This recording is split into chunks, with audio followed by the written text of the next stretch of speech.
Hello नमस्कार साथियों, कैसे हो आप सभी। आशा करता हूँ सभी अच्छे होंगे। साथियों, हमारा उत्तराखंड का नदी तंत्र चल रहा है टॉपिक, और अभी तक हमने गंगा नदी तंत्र कंप्लीट कर लिया है, यमुना नदी तंत्र कंप्लीट कर लिया है। आज हम काली नदी यानी शारदा नदी तंत्र के बारे में पढ़ेंगे, और जितनी भी हमारी उत्तराखंड की नदियां हैं उनके बारे में आज हम पढ़ते हुए चलेंगे। ठीक है, तो सबसे पहले आज हम पढ़ते हैं काली नदी यानी शारदा नदी तंत्र के बारे में। और बच्चों, जिन भी बच्चों का 17 मई का री एग्जाम है, यदि उन्हें नोट्स की रिक्वायरमेंट है, ठीक है, फटाफट अपना 1 महीने में कोर्स कंप्लीट करना चाहते हैं तो वो मुझसे संपर्क कर सकते हैं। डिस्क्रिप्शन बॉक्स में आपको नंबर मिल जाएगा। मैं आपको दिखा भी देता हूं, जैसे ये तो नोट्स आप देख ही रहे हैं, ये उत्तराखंड की जलवायु से संबंधित नोट्स है। ठीक है, तो इस प्रकार सारे नोट्स बने हुए हैं। ठीक है, और कुछ बन जाएंगे 1 मई से पहले पहले, यानी आपको सारे नोट्स मिल जाएंगे। ओके, आप यहां देख सकते हैं, ये आपदा एवं दर्रे हैं। ठीक है, चलिए अपने नदी वाले नोट्स पे चलते हैं पढ़ना। वीडियो लंबी हो जाएगी, ठीक है, 1 मिनट में देख लेता हूं वॉल्यूम सही चल रही है। हाँ, बिल्कुल सही चल रही है। ठीक है, ओके, काली नदी एवं शारदा नदी प्रवाह तंत्र के बारे में हम पढ़ते हैं बच्चों। ठीक है, काली नदी जिसे शारदा नदी भी कहते हैं, ये शारदा नदी आगे चलकर हो जाती है, कहाँ होती है, कहाँ नाम होता है काली नदी का, शारदा नदी, वो हम पढ़ेंगे। सबसे पहले देख लेते हैं निकलती कहाँ से है। देखिए, ट्रांस हिमालय में जास्कर श्रेणी है उत्तराखंड में, आप सभी को पता है।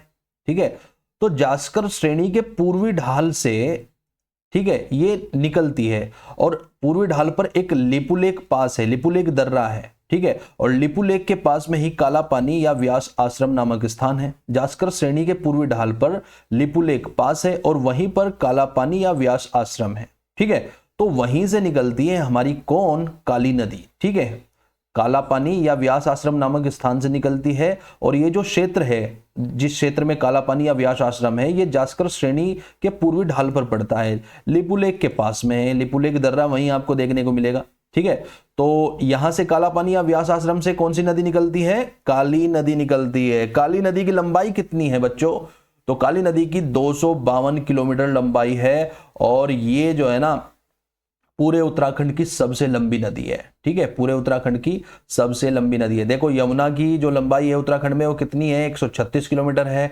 गंगा की 96 किलोमीटर है, और काली नदी की देखो कितनी है, 252 किलोमीटर है। ये सबसे लंबी नदी है बच्चों। ठीक है, अच्छा जी, ये जो लंबाई है 252 किलोमीटर, ये काला पानी से टनकपुर तक है। ठीक है, काला पानी से निकलती है, ये देखो काला पानी नामक स्थान से निकलती है, काला पानी या व्यास आश्रम नामक स्थान से निकलती है, और टनकपुर तक ये बहती है उत्तराखंड में, फिर ये नेपाल में प्रवेश कर जाती है। तो 252 किलोमीटर ये लंबाई है, काफी लंबी नदी है उत्तराखंड में। ठीक है, और ये भारत व नेपाल की सीमा बनाते हुए चलती है, आपको ये भी याद रखना है। ठीक है, राज्य में बहने वाली सबसे लंबी नदी काली नदी है, ये मैंने बता दिया आपको। प्रारंभिक सहायक नदी इसकी कौन सी है, जो सबसे, मान लीजिए ये काली नदी निकली व्यास आश्रम से, तो सबसे पहली नदी कौन सी मिलती है इसमें, तो प्रारंभिक सहायक नदी है कुंटियांगटी। ठीक है, कुंटियांगटी आकर इसमें मिल जाती है। ठीक है, देखो काली नदी पिथौरागढ़ से निकलती है। ठीक है, फिर पूर्णागिरी तीर्थ चंपावत में पहुंचती है, और टनकपुर के पास ब्रह्मदेव मंडी के पास ये नेपाल में प्रवेश कर जाती है, जहां से इसका नाम शारदा हो जाता है। काली नदी को काली नदी उत्तराखंड में बोलते हैं, और नेपाल में इसको शारदा नदी कहते हैं। ठीक है, याद रखिएगा, ब्रह्मदेव मंडी टनकपुर से फिर ये शारदा नाम से आगे बढ़ती है। ठीक है, आगे बढ़ते हैं, काली नदी की कुछ सहायक नदियां देख लेते हैं। हालांकि हम काली नदी तंत्र देखेंगे पूरा, कौन कौन सी नदी काली नदी में मिल रही हैं वो पूरा देखेंगे हम, लेकिन फिर भी मैंने यहां लिख दिया है ताकि बच्चों को आसानी रहे। कुंटियांगटी नदी, ठीक है, सॉरी कुठियांगटी इसका नाम है। कुठियांगटी नदी जो है ये लंपिया धुरा से निकलती है, लंपिया धुरा से निकलती है कुठियांगटी नदी। ठीक है, जो काली नदी की सहायक नदी है। पूर्वी धौली गंगा जो है वो खेला नामक स्थान पर काली से मिलती है, और पूर्वी धौली गंगा की जो सहायक नदियां हैं वो है सेलायांगटी और नांदारमा। ठीक है, ये सहायक नदियां हैं पूर्वी धौली गंगा की। गौरी गंगा के बारे में पढ़ लेते हैं। 104 किलोमीटर की इसकी लंबाई है। ठीक है, गौरी गंगा नदी की, और गौरी गंगा, पूर्वी धौली गंगा, कुठियांगटी, ये सब काली नदी की सहायक हैं। ठीक है, गौरी गंगा नदी की लंबाई कितनी है, 104 किलोमीटर है, और ये मिलम हिमनद से निकलती है बच्चों, और जोलजीवी के पास काली नदी से मिलती है। ठीक है, 104 किलोमीटर बहते हुए जोलजीवी के पास ये काली नदी से मिल जाती है। लदिया नदी, लदिया जो नदी है वो भी अपनी काली नदी की सहायक नदी है और गजार नामक स्थान से ये निकलती है। ठीक है, कौन से स्थान से? गजार नामक स्थान से निकलती है। और लदिया नदी की जो सहायक नदी है वो है कोइराला नदी। और भी अन्य नदियां हैं वो हम देखेंगे। आइए सबसे पहले हम देख लेते हैं काली नदी तंत्र के बारे में। ठीक है, देखिए जैसा कि मैंने बताया लिपुलेख दर्रे से निकलती है। लिपुलेख दर्रे से जास्कर श्रेणी के पूर्वी ढाल वाला ये एरिया है पूरा। ठीक है, यहीं पर आपको लिपुलेख दर्रा मिलेगा। ठीक है, लिपुलेख दर्रे के पास से निकलती है, लेकिन जहां से निकलती है वो एग्जैक्ट स्थान कौन सा है? तो काला पानी क्षेत्र या व्यास आश्रम उस स्थान का नाम है और यहां से निकलती है। ठीक है, निकलते निकलते गुंजी नामक स्थान पर पहुंचती है बच्चों। कहां? गुंजी नामक स्थान पर। ठीक है, गुंजी नामक स्थान पर इसमें मिलती है कुठियांगटी नदी, जिसे हमने अभी पढ़ा था। प्रारंभिक सहायक नदी कौन सी है? कुठियांगटी नदी, इसमें गुंजी नामक स्थान पर मिलती है। लेकिन ये कुठियांगटी नदी कहां से निकलती है? तो ये बच्चों जास्कर श्रेणी से निकलती है। कहां से निकलती है? जास्कर श्रेणी से निकलती है। और जास्कर श्रेणी में ही लंपिया धुरा नामक स्थान है। लंपिया धुरा से निकलती है, बहती है, आगे बढ़ती है और फिर इसकी एक सहायक नदी है वो इसमें आके मिल जाती है, जिसका नाम है संगचुगना। क्या नाम है इस नदी का? संगचुगना। ठीक है, कुठियांगटी नदी की सहायक नदी है संगचुगना। ठीक है, ये इसमें मिल जाती है। फिर कुठियांगटी नदी आगे बढ़ती है और इसमें एक नदी और आकर मिल जाती है जिसका नाम है निरकुट। ठीक है, निरकुट नदी जैसे ही मिलती है कुठियांगटी नदी में आगे बढ़ती है और इसमें एक नदी और आकर मिल जाती है जिसका नाम है धुमका।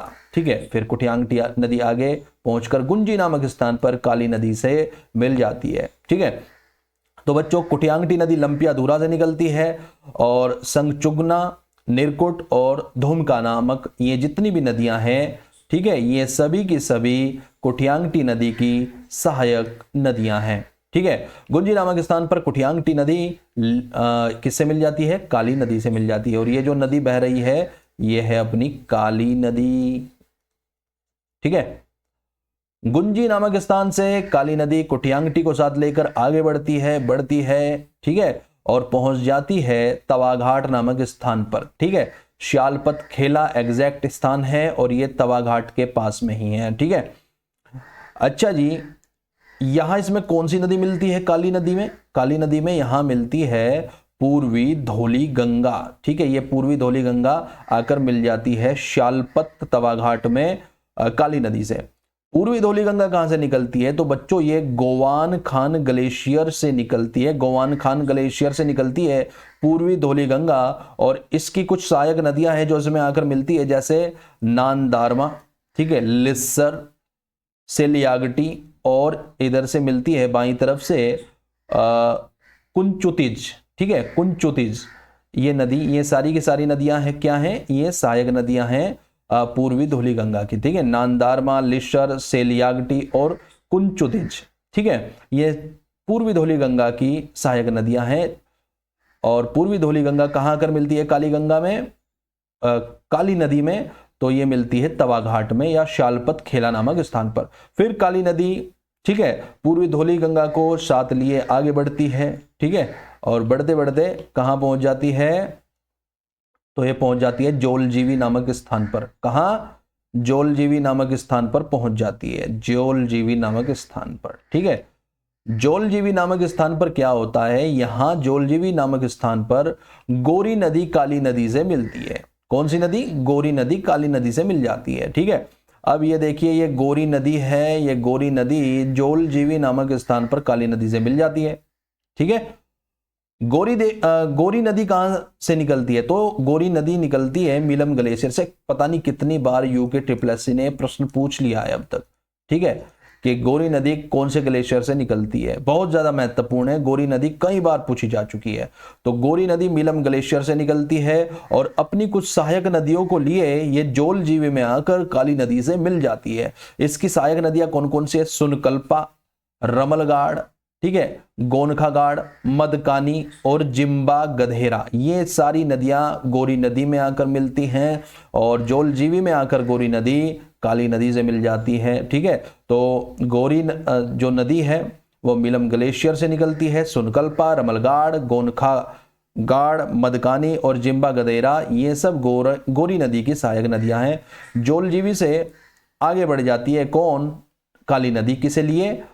तो गोरी नदी को लिए हुए। ठीक है, ये देखिए जोलजीवी में काली नदी आगे आई, ठीक है, और इधर से गोरी नदी इसमें आकर मिल जाती है। फिर काली नदी आगे बढ़ती है, ठीक है, काली नदी आगे बढ़ती है और पंचमेश्वर नामक स्थान पर आती है, और पंचमेश्वर नामक स्थान पर सरमूल झुंडी से निकलने वाली सरयू नदी काली नदी से मिलती है। ठीक है, पंचमेश्वर नामक स्थान पर सरयू नदी मिलती है। कौन सी नदी से? काली नदी से मिलती है। तो पहले देख लेते हैं ये सरयू नदी के बारे में। सरयू नदी सरमूल झुंडी से निकलती है और काली नदी से पंचमेश्वर में मिल जाती है। इसकी सहायक नदियां बहुत सारी है और सरयू नदी बच्चों पूरे कुमाऊं की सबसे पवित्र नदी है। इसके बारे में कई बार प्रश्न बने हैं, तो इसे बिल्कुल भी भूल मत जाना। ठीक है, इसकी सहायक नदियां भी कई बार पूछी जाती है। तो सरयू की देखो लाहौर सहायक नदी है, पंगर सहायक नदी है, और जो इसकी सबसे महत्वपूर्ण सहायक नदी है वो एक तो गोमती नदी है और दूसरी है पूर्वी रामगंगा नदी। ठीक है, पूर्वी रामगंगा नदी। तो ये जो गोमती नदी है ये डेबरा श्रेणी से निकलती है। कहां से निकलती है? ये डेबरा श्रेणी से निकलती है और बैजनाथ पहुंचती है। ठीक है, बैजनाथ में गोमती में गरुड़ गंगा आकर मिल जाती है और गरुड़ गंगा और गोमती आगे बढ़ती है गोमती के नाम से, और बागेश्वर में सरयू और गोमती आपस में मिल जाती हैं। ठीक है, फिर ये सरयू और गोमती आपस में सरयू का नाम लिए हुए आगे बढ़ती हैं और काकरी घाट पहुंचती है। काकरी घाट में पनार नदी आकर इसमें मिल जाती है। कौन सी नदी? पनार नदी। पनार नदी की दो सहायक नदियां हैं, सिमलगाड़ और गाड़गिल बच्चों। ठीक है, पनार नदी काकरी घाट में सरयू से मिलती है और पनार नदी की दो सहायक नदियां हैं, गाड़गिल और सिमलगाड़। फिर ये जो सरयू नदी है काकरी घाट से आगे बढ़ती है और रामेश्वर नामक स्थान पर आती है, और रामेश्वर में पूर्वी रामगंगा नदी इसमें आकर मिल जाती है। और फिर सरयू नदी आगे बढ़ते हुए पूर्वी रामगंगा नदी को साथ में लिए पंचमेश्वर में काली नदी से मिल जाती है। देखो यहां पर स्थान कम था इसलिए मैं पूर्वी रामगंगा की सहायक नदी नहीं लिख पाया, लेकिन आप यहां देख सकते हैं ये पूर्वी रामगंगा की सहायक नदियां हैं। ठीक है, कौन कौन सी? पौंटिंग, गरगतिया गाड़, बेरल गाड़, काला पानी गाड़ और भुजपत्री गाड़। ठीक है, तो ये सहायक नदियां किसकी है? पूर्वी रामगंगा नदी की। और पूर्वी रामगंगा नदी नामिक हिमनद से निकलती है। यह प्रश्न भी आ चुका है। ठीक है, यूकेपीएससी ने भी पूछा हुआ है ये प्रश्न। आगे बढ़ते हैं। पंचमेश्वर से आगे बढ़ती है काली नदी, किस? सरयू आकर इसमें मिल जाती है पंचमेश्वर में काली नदी से, और काली नदी आगे बढ़ती है और गढ़मुक्तेश्वर पहुंचती है। गढ़मुक्तेश्वर में एबट माउंट से निकलने वाली लोहावती नदी इसमें मिल जाती है और फिर काली नदी आगे बढ़ती है बच्चों। ठीक है, काली नदी आगे बढ़ती है और चूका नामक जो स्थान है वो चंपावत में है। चूका नामक स्थान पर इसमें लदिया नामक नदी मिलती है आकर। ठीक है, लदिया नामक नदी मिलती है, और ये जो लदिया नदी है ना बच्चों ये गजार क्षेत्र से निकलती है। कहां से? गजार क्षेत्र से निकलती है लदिया नदी।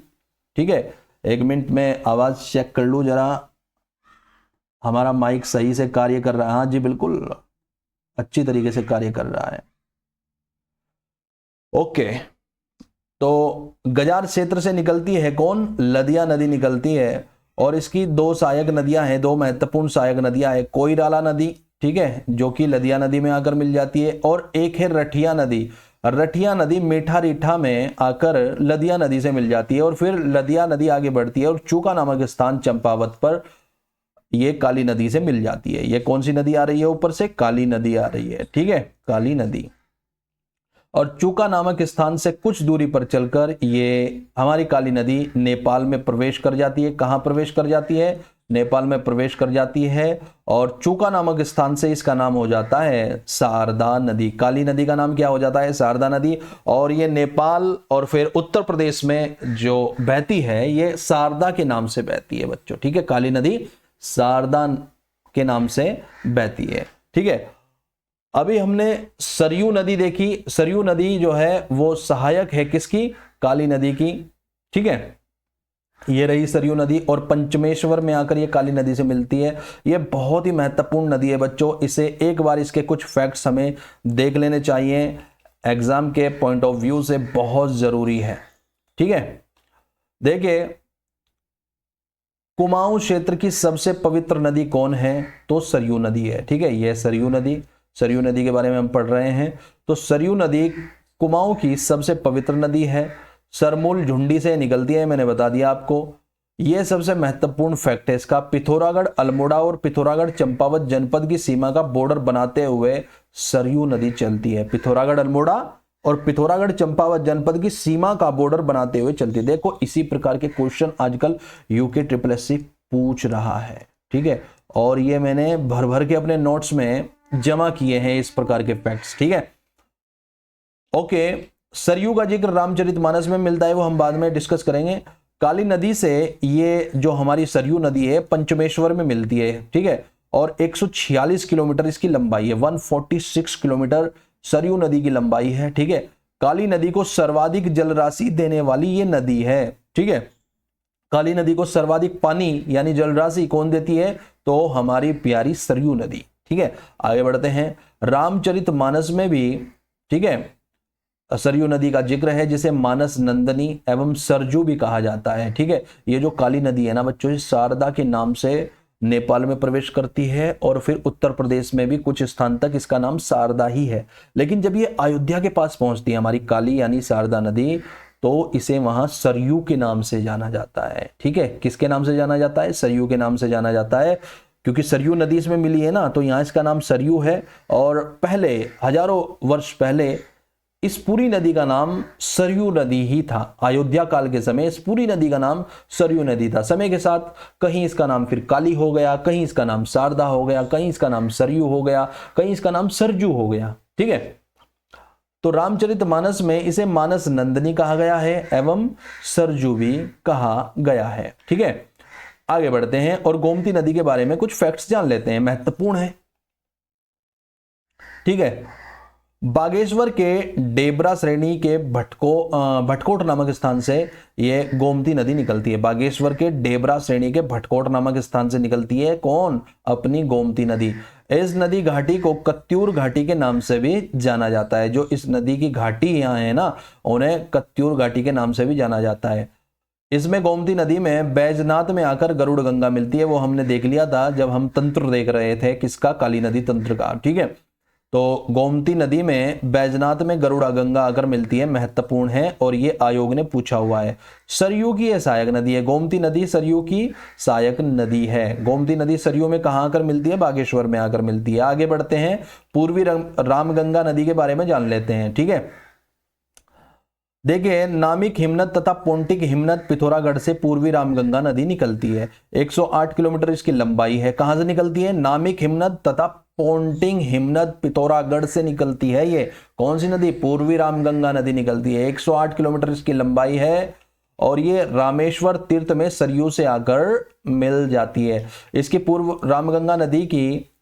रामगंगा नदी की सहायक नदियां हैं भोजपत्री गाड़, काला पानी गाड़ और बेरल गाड़। याद होनी चाहिए बच्चों। ठीक है, कहीं से भी प्रश्न पूछ सकता है आयोग, कहीं से भी। आप ये नहीं कह सकते कि इतनी नदियां लिख दी हम कैसे याद करें, नहीं, याद तो करनी पड़ेगी।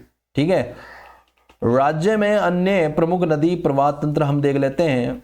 तो पश्चिमी रामगंगा नदी उप प्रवाह तंत्र हम देख लेते हैं। ठीक है, देखिए ये जो पश्चिमी रामगंगा नदी है ना, ये दूधातोली श्रेणी से निकलती है। कहां से, दूधातोली श्रेणी से निकलती है, चमोली से। चमोली से फिर ये अल्मोड़ा पहुंचती है। अल्मोड़ा के बाद ये पौड़ी के कार्बेट नेशनल पार्क में जाती है और फिर कार्बेट नेशनल पार्क से निकलकर ये पौड़ी के कालागढ़ से राज्य से बाहर हो जाती है। ठीक है, पौड़ी के कालागढ़ से राज्य से बाहर होकर यूपी में चली जाती है। कौन सी, पश्चिमी रामगंगा नदी। चमोली से अल्मोड़ा, अल्मोड़ा से पौड़ी, पौड़ी से फिर यूपी। ठीक है, और ये जो है ना पौड़ी के कार्बेट नेशनल पार्क के बीच से होकर बहती है। कौन सी, पश्चिमी रामगंगा नदी, याद रखना। और पौड़ी के कालागढ़ नामक स्थान से, बॉर्डर पर ये कालागढ़ नामक स्थान यूपी और उत्तराखंड के, वहां से बाहर हो जाती है। ठीक है, 155 किलोमीटर लंबाई है इसकी और बरसात में काफी तबाही मचाती है ये उत्तर प्रदेश के बिजनौर जिले में बच्चों, ठीक है। 155 किलोमीटर इसकी लंबाई है। और देखो पश्चिमी रामगंगा नदी को जो है ना अपनी सीमा बनाए रखने के लिए परमार व चंद शासक जो है ना युद्ध करते रहते थे, ठीक है। बहुत युद्ध हुए हैं पश्चिमी रामगंगा नदी के तट पर, वो हम इतिहास में पढ़ेंगे, बहुत जल्दी पहुंचने वाले हैं हिस्ट्री पर। सहायक नदी कौन है? बिरमा इसकी सहायक नदी है, गगास इसकी सहायक नदी है, बीनो इसकी सहायक नदी है, खो इसकी सहायक नदी है, ढेला इसकी सहायक नदी है। किसकी? पश्चिमी रामगंगा नदी की बच्चों, ठीक है। प्लान प्लान जो है वो पश्चिमी रामगंगा नदी की सहायक नदी है। और गोला, ठीक है, गोला ये भी पश्चिमी रामगंगा नदी की सहायक नदी है। इसमें जो गगास है ना ये पश्चिमी रामगंगा से भिक्यासैन अल्मोड़ा में मिलती है। गगास जो नदी है वो पश्चिमी रामगंगा नदी से भिक्यासैन अल्मोड़ा में आकर मिलती है, ठीक है। खो नदी यूपी के बिजनौर में आकर पश्चिमी रामगंगा नदी से मिल जाती है, ठीक है। और ढेला भी यूपी में ही मिलती है। और प्लान जो है ना प्लान नदी जो है ये कार्बेट नेशनल पार्क के मध्य में आकर मिलती है, ठीक है। ये मान लीजिए कार्बेट नेशनल पार्क है, इसके मध्य से होकर गुजरती है पश्चिमी रामगंगा नदी और इसके बिल्कुल बीचों बीच यानी मध्य में ये प्लान नदी आकर मिलती है। किससे? पश्चिमी रामगंगा नदी से।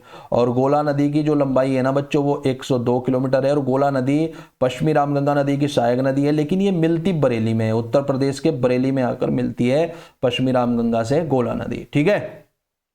तो ये हमने पश्चिमी रामगंगा नदी के बारे में फैक्ट्स जान लिए। दोदादली श्रेणी से निकलती है, स्कंद पुराण में इसे राट वाहिनी कहा जाता है, ठीक है। क्या कहा जाता है? राट वाहिनी कहा जाता है।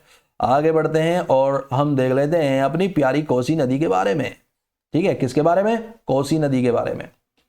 कोसी नदी कहां से निकलती है? ये कोसानी के पास धार नामक स्थान है,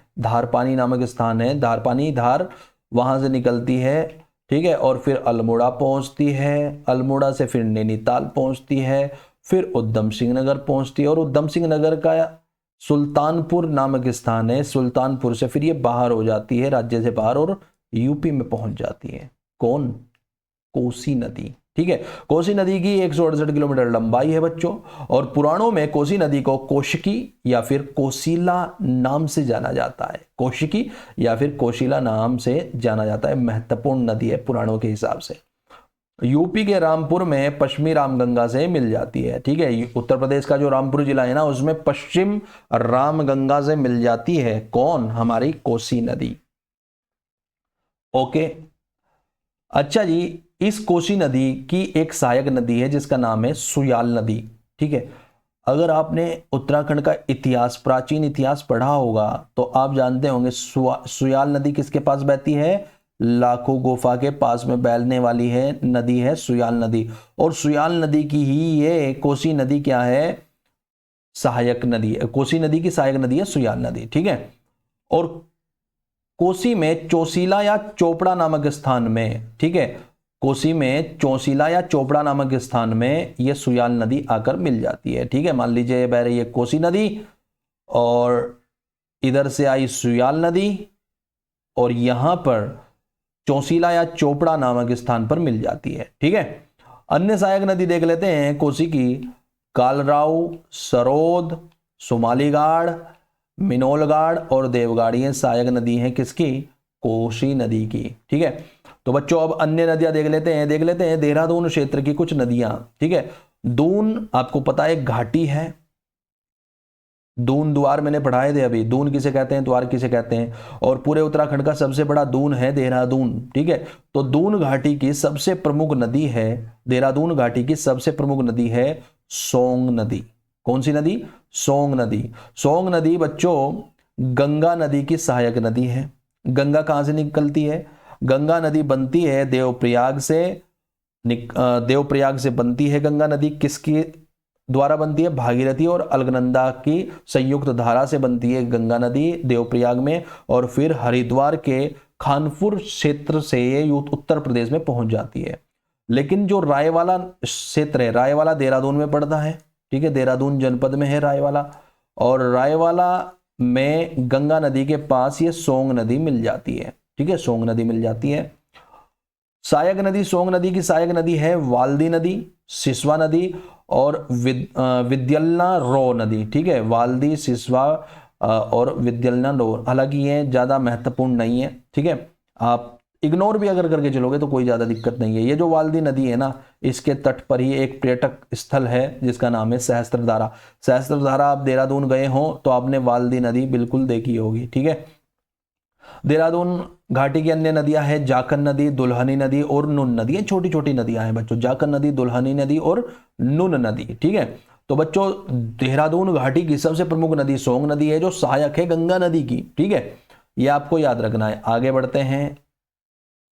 ओके, अब हम अपने दूसरे नोट्स पर पहुंचते हैं। उत्तराखंड का नदी तंत्र जो है, यह नोट्स नंबर 3 है। ओके,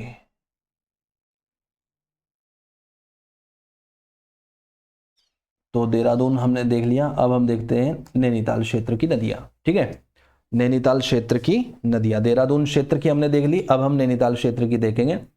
देखिए दाबका जो नदी है ना, ये नैनीताल से ही निकलती है। कहां से निकलती है? दाबका नदी नैनीताल से निकलती है और गर्म पानी नामक स्थान से निकलती है जो कि है नैनीताल में, ठीक है।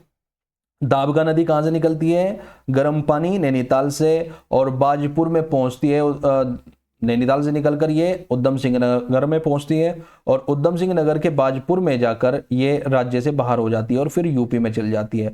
तो दाबका नदी नैनीताल क्षेत्र की नदी आपको याद रखना है, ठीक है। एक नैनीताल क्षेत्र की नदी है देओवा, देओवा, ठीक है, देओवा नदी, और ये गोला नदी के समांतर बहती है, ठीक है। मान लीजिए गोला नदी बह रही है तो दूसरी तरफ पहाड़ के उस पार ये देओवा नदी बह रही है, तो ये गोला नदी के समांतर बहती है, ठीक है, याद रखना है। और नैनीताल क्षेत्र की ये एक छोटी नदी है देओवा। नंदौर नदी, नंदौर नदी चोर गलिया नैनीताल से निकलती है और नानक सागर बांध में समाहित हो जाती है, ठीक है। नानक सागर बांध कहां है पता है आपको? उधम सिंह नगर नैनीताल बॉर्डर पर स्थित है। कौन? नानक सागर बांध, याद रखना है। तो चोर गलिया नैनीताल से निकलती है, नंदौर नदी और किसमें समाहित हो जाती है? नानक सागर बांध में, और नानक सागर बांध उधम सिंह नगर नैनीताल पर के बॉर्डर पर स्थित है। बलिया जो नदी है, बलिया, ठीक है, ये नैना झील नैनीताल से निकलती है। नैनी झील या नैना झील नैनीताल से निकलती है। कौन? अपनी बलिया नदी, और गोला नदी में समाहित हो जाती है। अभी हमने गोला नदी के बारे में पढ़ लिया, ठीक है। बाकरा नदी, बाकरा नदी हरिपुरा जलाशय इसी नदी पर बना है। यह महत्वपूर्ण फैक्ट है, बाकरा नदी पर ही बना है हरिपुरा जलाशय, ठीक है, हरिपुरा जलाशय बाकरा नदी पर ही बना है, ठीक है। ओके, अन्य महत्वपूर्ण फैक्ट्स हम देख लेते हैं नदियों से संबंधित। राज्य में कुल क्षेत्र की दृष्टि से सर्वाधिक वन क्षेत्र पाया जाता है टोंस नदी बेसिन में 76.6%, ठीक है। जो टोंस नदी घाटी है ना, उसके आसपास सर्वाधिक जंगल पाया जाता है, और फिर दूसरे नंबर पर पाया जाता है कोसी नदी घाटी के आसपास, ठीक है। कितना?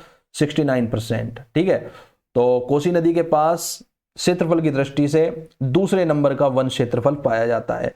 तो अगर प्रश्न आ जाए कि सबसे ज्यादा क्षेत्रफल वन क्षेत्रफल कौन सी नदी के पास है, तो टोंस नदी है, दूसरा नंबर है फिर कोसी नदी का, ठीक है।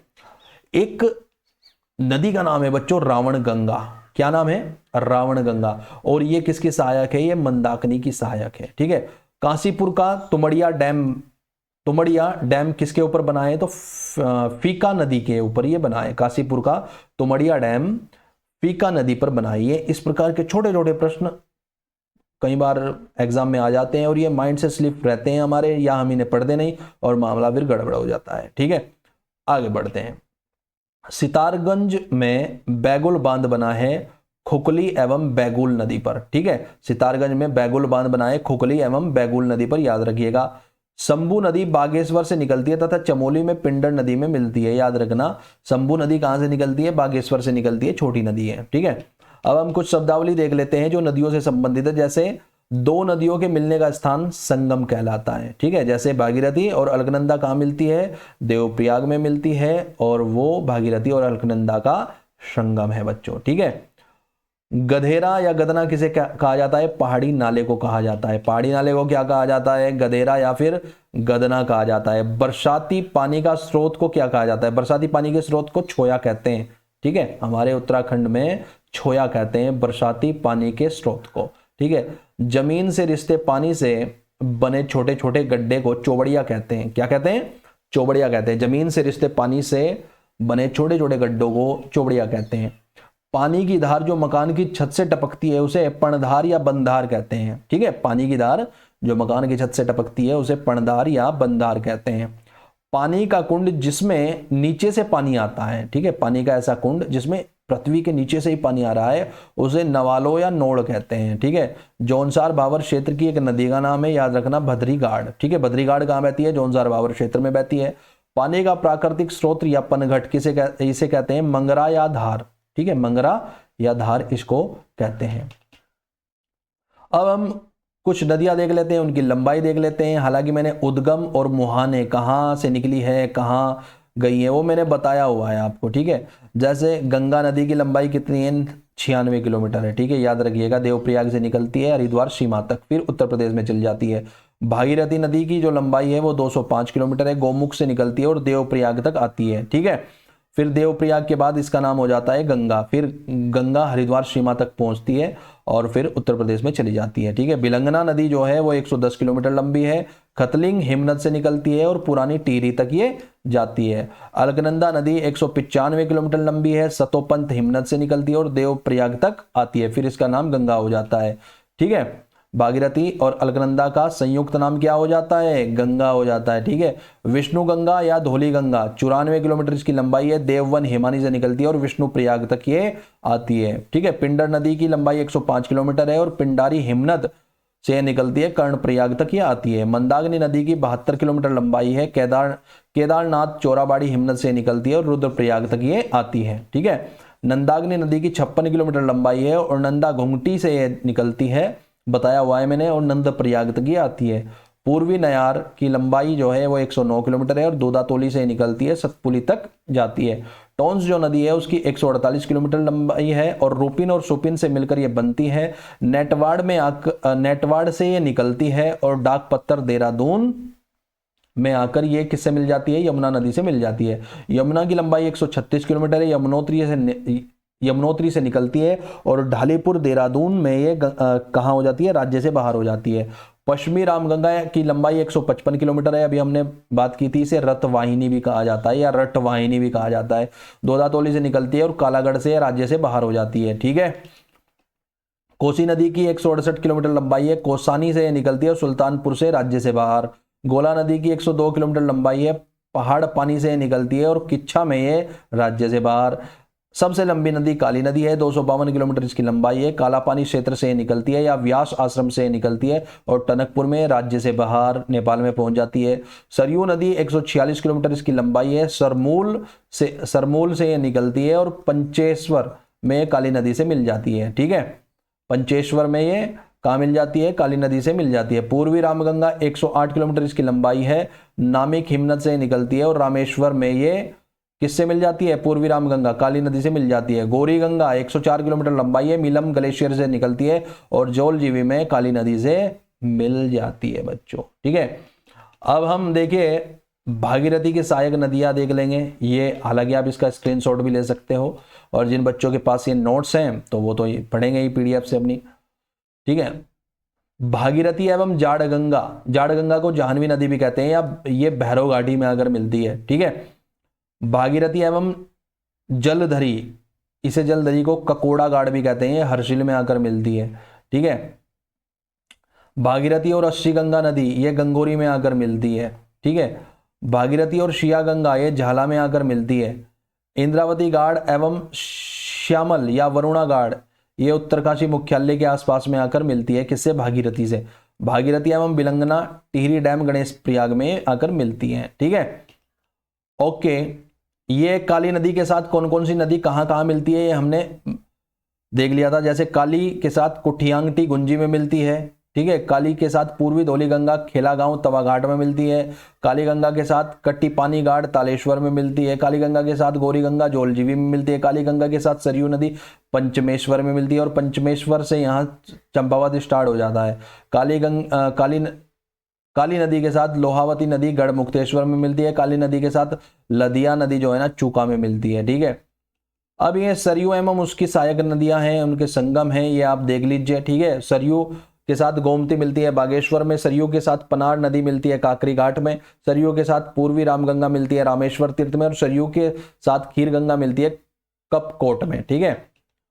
मंदाकिनी व मधुर गंगा कालीमठ में मिलती है, मंदाकिनी व सोन या बाशुकी नदी सोनप्रयाग में मिलती है, मंदाकिनी या पुनाड़ नदी रुद्रप्रयाग में आकर मिलती है, और मंदाकिनी व धूलगाड़ अगस्त्य मुनि में आकर मिलती है। बेसिन क्षेत्र सबसे ज्यादा कौन सी नदी का है? बस आप सबसे ज्यादा याद रखना, सबसे ज्यादा बेसिन क्षेत्र बच्चों काली नदी का है, और दूसरे नंबर पर फिर अलकनंदा का है, ठीक है। केवल ये याद रख लेना, सबसे ज्यादा किसका है? काली नदी का है, और दूसरे नंबर पर अलकनंदा का है, केवल इतना याद रखना। अगर थोड़ा और याद रखना चाहते हो तो तीसरे नंबर पर फिर भागीरथी है। सबसे ज्यादा बेसिन क्षेत्र किसका है? ठीक है, तो 11,467, ये नंबर भी आप अगर ना याद रखो तो कोई दिक्कत नहीं है, केवल प्रश्न इतना बनेगा कि सबसे ज्यादा बेसिन क्षेत्र किसका है, तो काली नदी का है। दूसरे नंबर पर अलकनंदा आती है, तीसरे पर भागीरथी नदी आती है। तो ये 3 नदियां बस आपके याद होनी चाहिए बेसिन क्षेत्र के आधार पर बच्चों, ठीक है। एक फैक्ट और मैं बता देता हूं अलकनंदा के साथ जो प्रयाग बनते हैं उनके बारे में, ठीक है। अलकनंदा के साथ जो प्रयाग बनते हैं उनके बारे में मैं थोड़ा सा फैक्ट बताना चाहता हूं, और बच्चों मेहनत करते रहिए पूरे जुनून के साथ में, ठीक है। हाँ जी, ये रहा जो अलकनंदा की सहायक नदी है। इसमें देखो कई बार प्रयाग पूछ लिया जाता है, ठीक है। अलकनंदा जो है ना सरस्वती के साथ जब मिलती है तो केशव प्रयाग में मिलती है। हालांकि 5 प्रयाग है, विष्णु प्रयाग, नंद प्रयाग, कर्ण प्रयाग, रुद्र प्रयाग और देव प्रयाग, ये 5 प्रयाग हैं, ठीक है। केशव प्रयाग जो है वो पंच प्रयाग में नहीं आता। पंच प्रयाग कौन कौन से हैं? विष्णु प्रयाग, नंद प्रयाग, कर्ण प्रयाग, रुद्र प्रयाग और देव प्रयाग। ये पंच प्रयाग के ही सबसे ज्यादा प्रश्न पूछे जाते हैं, ठीक है। तो इन्हें आपको ये जो 5 नदी है ना, इन पंच प्रयाग से संबंधित धौली, पश्चिमी धौली गंगा, नंदाग्नि, पिंडर, नंदाग्नि और भागीरथी, ये आपको याद होनी चाहिए, क्योंकि कई बार यूके ट्रिपल ने इन पंच प्रयाग के बारे में पूछा हुआ है, ठीक है।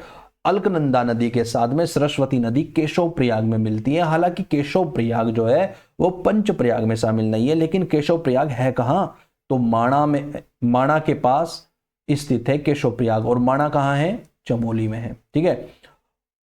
अलकनंदा के साथ पश्चिमी धौली गंगा विष्णु प्रयाग में मिलती है, जो कि प्रथम प्रयाग माना जाता है। अलकनंदा के साथ नंदाग्नि नदी नंद प्रयाग में मिलती है। नंदाग्नि नंद प्रयाग याद रखना, ठीक है। अलकनंदा के साथ नंदाग्नि नदी नंद प्रयाग में मिलती है। अलकनंदा के साथ पिंडर जो नदी है बच्चों वो कर्ण प्रयाग में मिलती है। पिंडर नदी कर्ण प्रयाग में मिलती है, और इसे कर्ण गंगा भी कहते हैं, पिंडर नदी को कर्ण गंगा कहते हैं, ठीक है। हालांकि इसका जो फेमस नाम है वो पिंडर नदी है। अलकनंदा के साथ मंदाकिनी मिलती है रुद्रप्रयाग में, ठीक है, और अलकनंदा के साथ भागीरथी मिलती है देवप्रयाग में। अलकनंदा के साथ खाड़व गंगा जो मिलती है वो शिवप्रयाग पौड़ी में मिलती है। हालांकि शिवप्रयाग पंच प्रयाग में शामिल नहीं है। अलकनंदा के साथ कल्प गंगा जो नदी है वो हेलंग घाटी में मिलती है। हेलंग घाटी चमोली में है, ठीक है।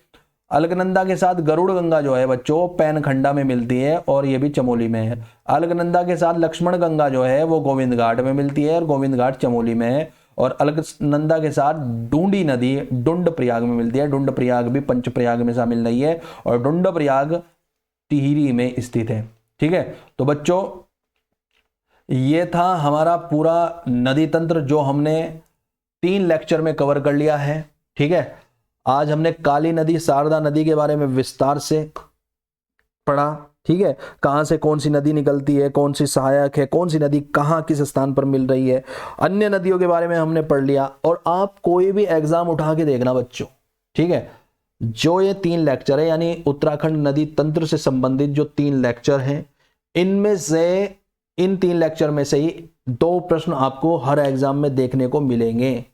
चाहे वो नदी की लंबाई से संबंधित हो, चाहे वो किसी संगम से संबंधित हो, ठीक है, या सहायक नदी से संबंधित हो, या संगम के स्थान से संबंधित हो, कुछ भी हो, या कहां से कौन सी नदी मिलती है, कहां से निकलती है, कहां मिलती है, ये हो, तो ये आपको आना ही आना चाहिए। और ऐसा नहीं है कि बहुत सारी नदियां हैं कैसे याद होंगी, नहीं, केवल आप एक बार नोट्स देखिए, ठीक है। अगर आपके पास मेरे नोट्स नहीं है तो आप बनाइए फिर, ठीक है, उसमें आपको ज़्यादा मेहनत लगेगी। मैं तो कहूँगा ले लीजिए, 199 रुपीज़ कोई ज़्यादा बड़ी बात नहीं होती। 200 रुपये यार कुछ भी बात, 200 रुपये रखा हुआ है बस, ठीक है, तो कुछ कोई बहुत बड़ी रकम है ही नहीं, और आपको पूरा उत्तराखंड मिलेगा, उत्तराखंड करंट अफेयर इसमें मिलेगा, तो ले लीजिए बच्चों, ठीक है। और आराम से इसकी आप हार्ड कॉपी निकलवाइए और पढ़िए आराम से, ठीक है। तो इससे बाद में हम जलवायु पढ़ेंगे बच्चों, ठीक है। जो नेक्स्ट लेक्चर हमारा होगा वो उत्तराखंड की जलवायु से संबंधित होगा। तो जलवायु वाले वीडियो लेक्चर में मिलते हैं, तब तक के लिए बहुत बहुत धन्यवाद। जय उत्तराखंड, जय देवभूमि।